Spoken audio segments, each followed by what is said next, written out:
میرے بھائیوں، قبول دوسری چیز توحید پر اس لیے زور دیتے ہیں کہ قبولیت عمل ہر نیکی انسان کی اسی وقت قبول ہوگی جب اس کے اندر عقیدہ درست و توحید کا ہے. اگر توحید نہیں ہے، وَلَقَدْ أُوحِيَ إِلَيْكَ وَإِلَى الَّذِينَ مِنْ قَبْلِكَ لَئِنْ أَشْرَكْتَ لَيَحْبَطَنَّ عَمَلُكَ.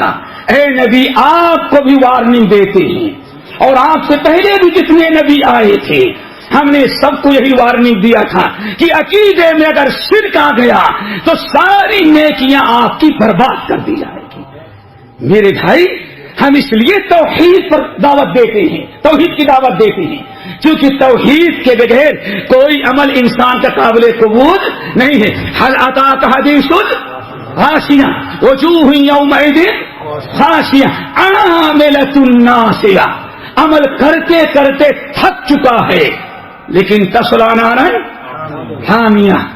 عمل کرنے کے باوجود دوستوں کہاں گیا؟ جہنم. اگر کچھ نہ یاد ہو، الم تر کیف تو یاد ہے، ارائیت الذی، یاد ہے سب کو؟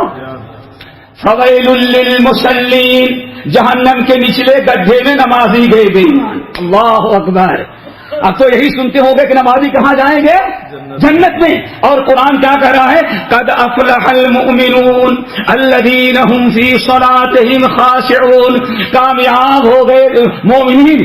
اور مومنین جو نماز کی پابندی کرتے، خشوع و خضوع کے ساتھ نماز پڑھتے ہیں. ایک آیت تو ہے، دوسری آیت ارأیت الذی یکذب بالدین فذلک الذی یدعو الیتیم ولا یحض علی طعام المسکین فویل للمصلین. ویل ہو، بربادی ہو، جہنم کا گڈھا ہو نمازیوں کے لیے.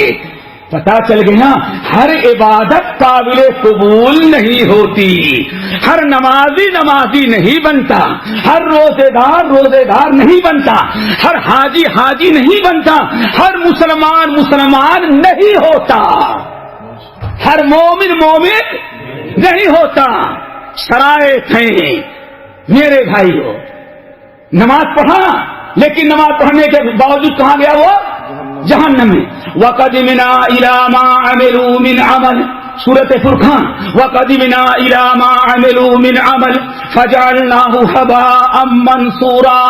اے لوگوں، زندگی میں جتنے اعمال کیے ہیں ان کے ساری نیکیوں کو حشر کے میدان میں ان کو دکھا دیں گے. جب دیکھ کر کے خوش ہو جائیں گے، ہم نے بڑے تیجے 40ویں عید میلاد منائی ہے، ہم نے بڑے عمل کیے ہیں، اتنا تو کسی وہابیوں کے پاس بھی نہیں نیکیاں ہیں. جب دیکھ لیے، اللہ فرماتے ہیں فَجَعَلْنَاهُ هَبَاءً مَنْثُورًا. چونکہ عمل میں بدعت، عقیدے میں شرک تھا، اسی لیے اللہ تعالیٰ فرماتے ہیں ان کے سارے اعمال کو ذرات بنا کر کے حشر کے میدان میں اڑا دیں گے. ہوا منصورہ. ذرات جانتے ہیں کس کو کہتے ہیں؟ دیکھیں، ذرہ کس کو کہتے ہیں معلوم ہے؟ ارے وہ تو ہم اصل میں ذرہ کہتے ہیں. ذرہ اس کو کہا جاتا ہے. ریت کو تو پکڑ لیتے ہیں، قابو میں کر لیتا ہے انسان. ذرہ کہتے ہیں وہ روشن دان. جب سورج کے سامنے ہوا تو اس میں سورج کی شعاعیں آتی ہیں، شعاعوں